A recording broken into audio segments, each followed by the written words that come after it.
the chart, right? Did we get through the chart? Yep. And we were just talking about this term. Did we go through B? Yes. Okay, thank you. Having 3 of the same classes. So let's refresh. What did we say in B? What are some things that you came up with? What does each term, each number represent? Luce, go ahead. Subtract 6 times, and you subtract the total from 80. Okay, what did 80 represent? 80 represents the starting. Perfect.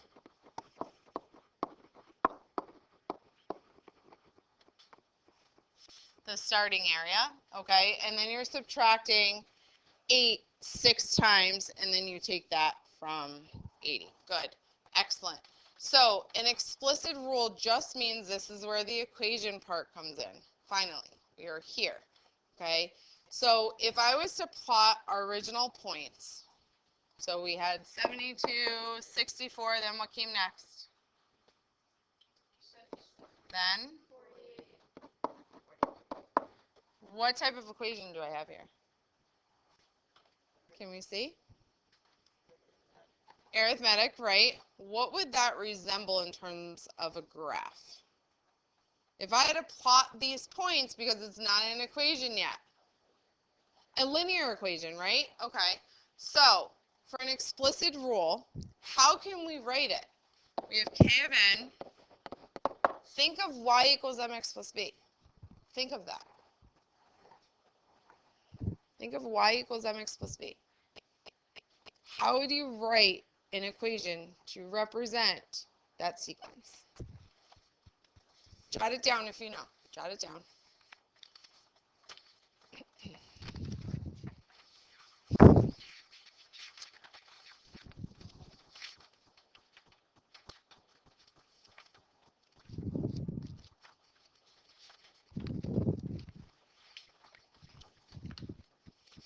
First, figure out what the slope is. Like,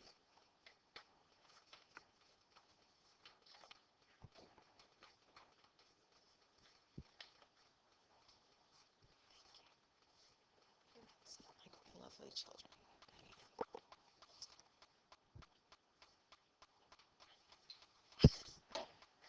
Okay.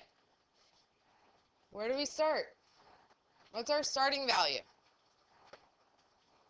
What do we start with? 80. Okay. 80. Woo! Who got it? Then what? Go ahead. I said minus 8x. Boom. That's it. Good job. Okay. But what other notation would I include here? Because remember, all of our rules, the recursive rule has n is greater than or equal to blah. What would this be?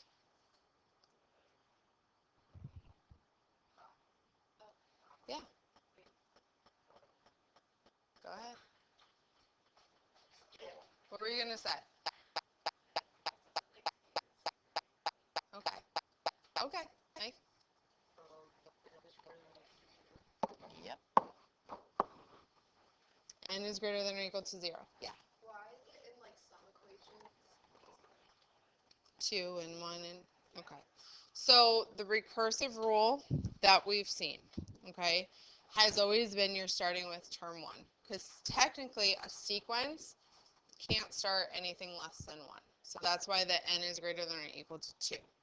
But now if we look at the chart, and now our knowledge from Algebra 1 for, God bless you, linear equations, we are adjusting this now. So we are making, let's say, connecting two areas. What we're used to, a sequence of numbers, which is starting at 0, but now I just have n. I don't have the n minus 1. Okay? I don't have the n minus 1. Yeah. Yeah, go ahead. Okay? I don't have the n minus 1 in this one. Okay? So for a recursive rule, you're always starting, you're on your list is term 1. That's why it's n is greater than or equal to 2. So why is it n is greater than or equal to 2 instead of 1? instead of 1. Because if I was to put, let's go back to the recursive rule just to show you. here, right? This is term 1, 2, 3, 4. We're assuming that because that's what's given to us. So n here in these cases, as n is the term number, right?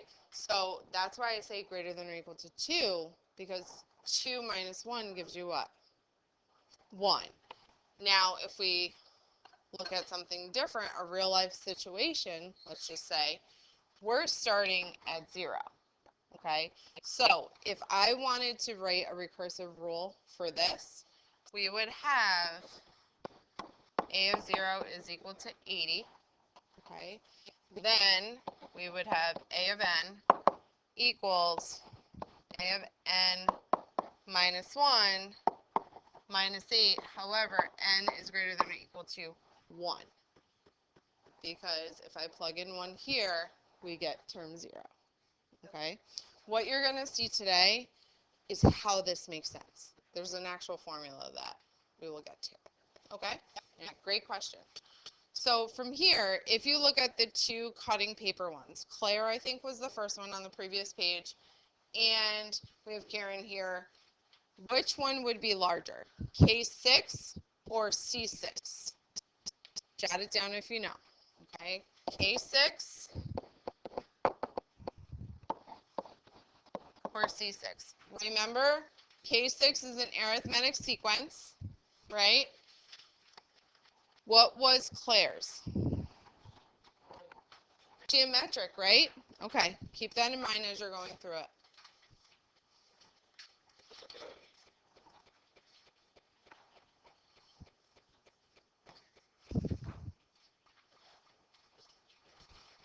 We'll attack the next one together. What did we get for K of 6? Go ahead. 32. Excellent. Okay. How about C of 6, though? God bless you. Yeah, on 1.25. Okay. So obviously, K of 6 was larger. Why?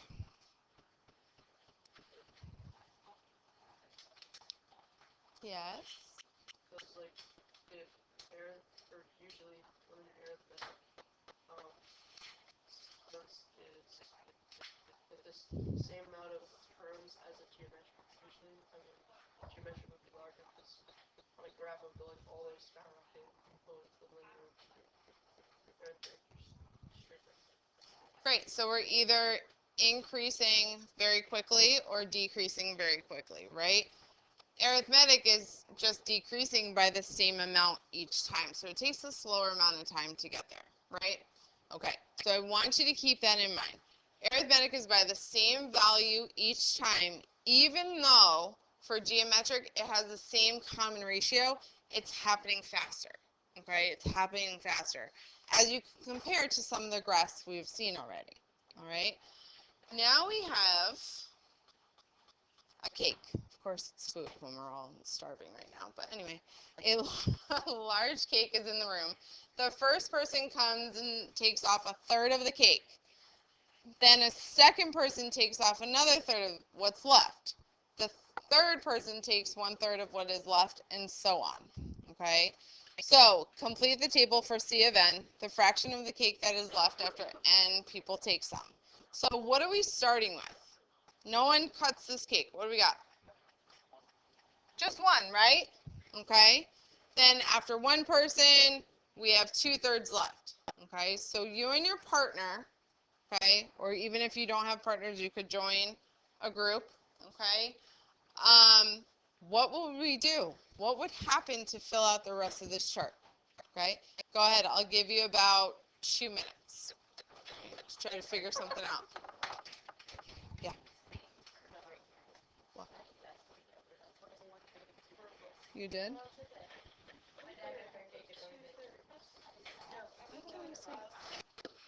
I know it was right before lunch.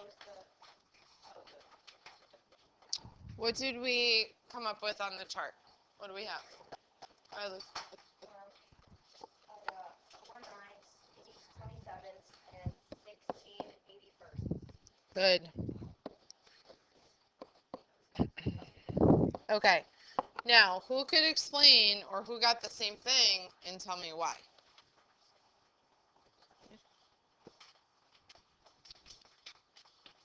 Lucy's hand. Anyone else get this? Go ahead, Mia. So recursive, first term is the term 0 is 1. Uh-huh. N is greater than or equal to 1. And then function of n equals previous term times 2/3. Perfect. Good.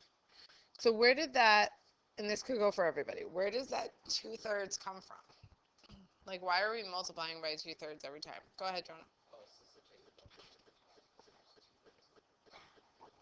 Perfect. So our recursive rule of C of n is C of 0 equals 1. C of n equals C of n minus 1, which is our previous term, times 2/3 when n is greater than or equal to 1. Perfect. Okay, because the 1 is our starting amount. Now, if you had to think of, just in general, a reasonable domain. Domain is our x values, we know that. But just looking at the situation in terms of cake, God bless you, what would be a reasonable domain for this situation? What do you think?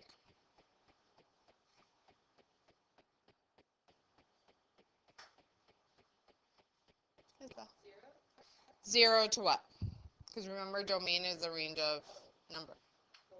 Okay, okay. So that means in general, right? We have 4 people eating this cake. Will there be stuff left over? Will there be cake left over? Yeah, so can we increase that at all? Yeah. There will always be some left over to some extent, but would I give someone a crumb to eat?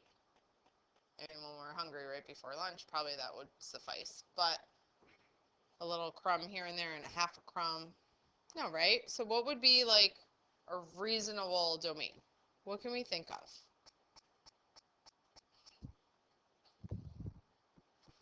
Like 4 is what we see. Can we go beyond that? Okay, we could go beyond that in terms of people. We could have 5, we'll get a smaller fraction. We keep decreasing, right? A little bit each time. Then we could maybe 5, 6, 7. We could keep plugging this in to get, what seems a little bit reasonable. It's hard to tell based off of what 2/3 of a cake we have, or what is 4/9, what is 8/27. But when we're talking about a reasonable domain, we're looking at the situation. Okay, we're looking at the situation. We're so programmed to look at a graph, a table. Yeah, it could go on forever. In one of my other classes, said infinity. For this situation, not so much. Okay, a reasonable domain where it starts to kind of get smaller and smaller and smaller would be like by the 9th person. Okay, 9th person taking this cake. So there could have been a variety of answers to this question, okay, as long as you explain your reasoning. So if you think of, if someone said 0 to 2, you're only sharing your cake with another person? That's it? There's no one else you want to share it with? So that sort of thing. I know we're so programmed of saying a certain way, but now you have to look at the situation given, all right, and put yourself in that situation, okay? So those are a few things. Excellent. Did we all understand how to get the 2/3, though? We're okay? All right, cool. Let's look at, all right. So, yeah, go ahead. Why is it multiplied by 2/3 instead of 1/3? Okay. Who can answer that? Why is it multiplied by 2/3 and not 1/3? Go ahead. Because there's not a fraction of cake left over, not how much you can. Correct. Okay, it's what's left over from the cake, not how much they're taking, which is 1/3. So there's 2/3 left each time. Okay, does that make sense? Yeah. It takes a minute to process because you have fractions, number one. Yeah. That's the biggest thing. And then you're talking about cake. It's like, okay, we normally don't say 1/3 of piece of cake. Okay, so once you read it, even this situation a few times, be like, oh, okay, it clicks. Let me tell you, when I first saw this, a few of these activities, I had to read it through a couple times to see what they were really asking for and what we're looking for. And that's the thing with word problems just in general. Okay? Good. All right, so the next page. Now we're getting into, where is this thing? We have 32 times 3/4 to the x. Okay? And you have our function notation. You have f of 0, f of 2, f of 1, f of 3. Okay? I want you to go through with your group or partner to fill out those 4 things. Keep it in fraction form though. Okay? No decimals. Keep it in fraction form. Go ahead. Give me about a minute. Go ahead. All right. So for A, what do we got? What do we have for A? Go ahead. 32. Because we have 32 times 3/4 to the 0, which is? So we get 32. Good. How about B? Yeah. 24. You could take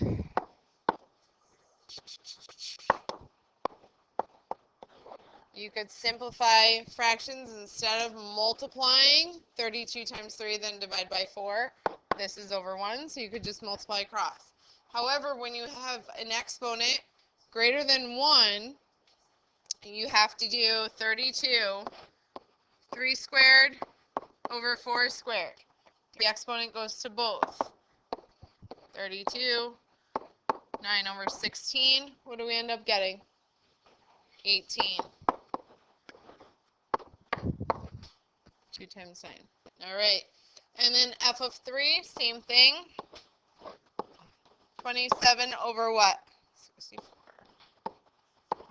64. And then what is our final answer? Which as a fraction? Very good.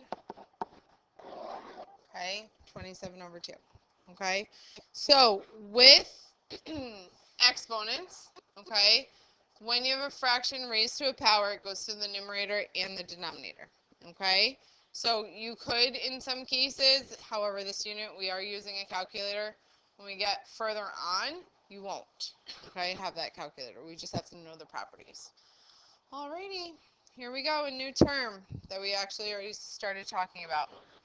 Is explicit or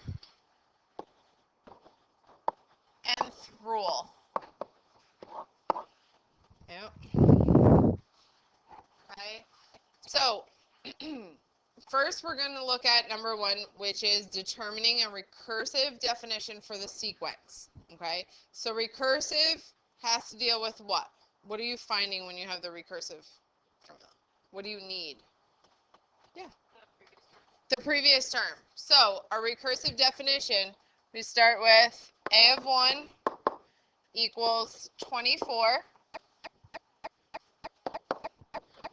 Then a of n equals a of n minus 1. What is happening here? Go ahead, Luce. Adding 8. For this case, n is greater than or equal to 2. Okay? So everything that's standard for recursive, which we know is first term, this notation for previous term, and then n is greater than 2. Okay? So now we have this new model. Okay? Where a of 1 is our first term, d is our rate of change, aka common difference. Hey, girl! Sorry, guys. Okay, so if 1 is your first term, D is your rate of change, aka common difference. Okay, so this, where it says explicit, you're finding an equation, which we did about the paper slicing not too long ago. All right, so we first want to look at what is our first term of this sequence? 24 plus n minus 1 times your common difference. Now we want to simplify. How would I go about doing that? What would I do? Simplify. Yeah. Perfect. Okay, then what would I have? That's my final.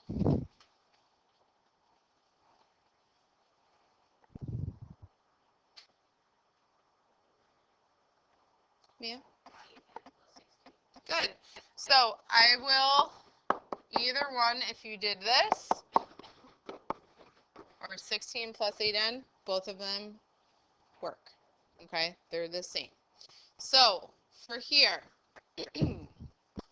when we have an explicit definition, that's a keyword, or if it says the nth rule, you are writing an equation. Okay, an actual equation which you could use for any term given to you. So if I wanted to know, which we only see 4 here, if I wanted to know the 20th term, how would I do that? Yeah, Luce. You would multiply 20 times 8, and then add 16. Perfect. That's what you would have to do, right? So you would just plug it in here. If I wanted to know the 20th term here, what would I have to do? What do I have to know before that? The previous term, which would be term what? Sorry. Wait, no, 12. You have 20 that I want to find with 19, right? The previous term. You would have to keep adding 8 until you get to the 19th term to then add. So what is the big difference between recursive, which is in number 1, or explicit, which is in number 2? Jot something down with you and your partner. And we'll put everything you guys say right up here.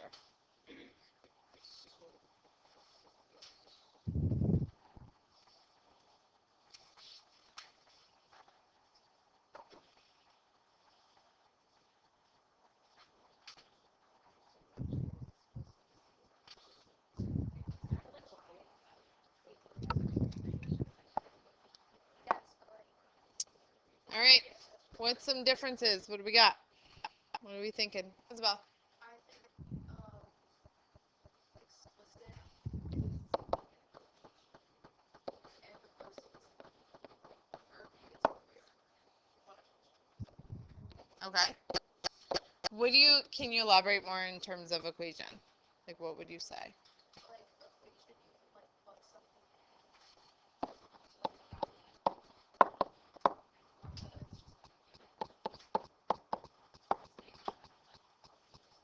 Okay. Good. Liz? It's kind of like y equals m minus 2.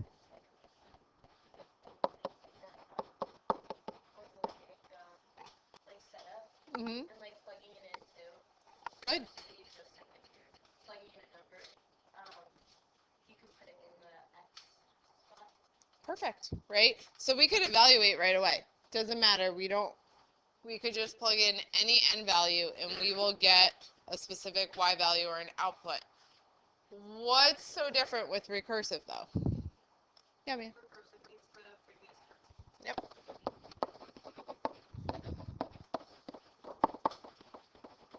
Okay, so that's why we more so have the recursive definition and or rule as opposed to explicit the nth rule or the nth term. Okay, so recursive previous term, explicit is your actual equation that you're using. Yeah. I don't think the explicit is for G. Okay, there is for. I don't know. Okay. I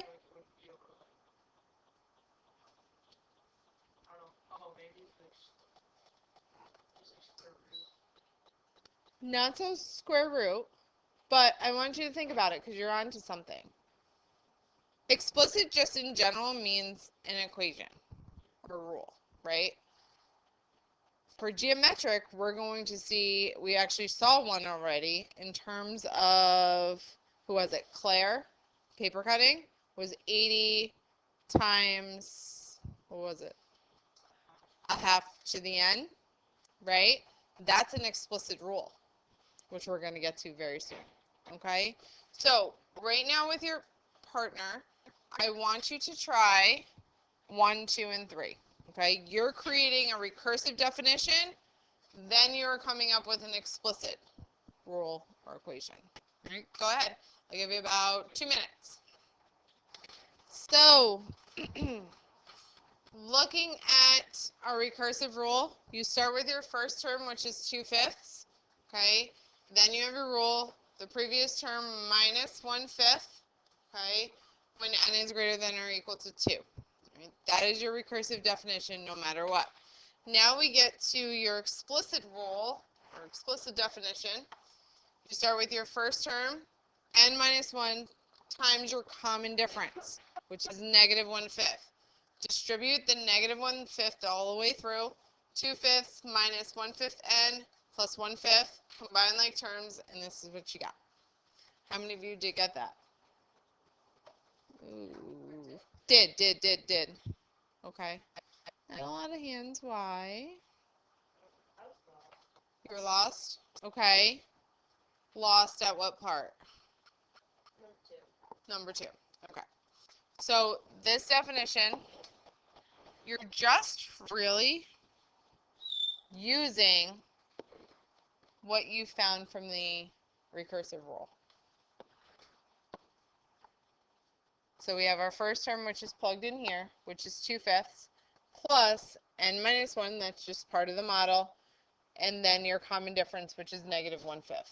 Well, I get like the first part. I just don't get how you go from like that first piece on the left to then. Oh, I don't. The reason it looks why it's behind, it's because we want you to distribute. Sometimes when it's here, it's just connected to the n and no one really follows through. Okay? So you want to distribute the negative 1/5 all the way through. So what does this definition remind you from Algebra 1? We talked about it already. Yeah. Good. Y equals mx plus b. Your linear equation. So you guys done some of the practice where you had to plot points. You were already connecting them, but we didn't have an equation. So a sequence, when you're given a list of numbers, is just plotting points. When you're given an explicit equation, now you could connect everything. Okay, does that make sense? All right. So now, if you had to find an explicit definition, so AKA write an equation, determine the 20th term of the sequence. Okay? So right now, your first step, what do you have to find first? Go ahead. Recursive or explicit? Explicit. Good. So you want to find your explicit equation, explicit rule or the nth rule. And then, can we find the 20th term? By doing what? Perfect. Good. Go ahead. Do this first one.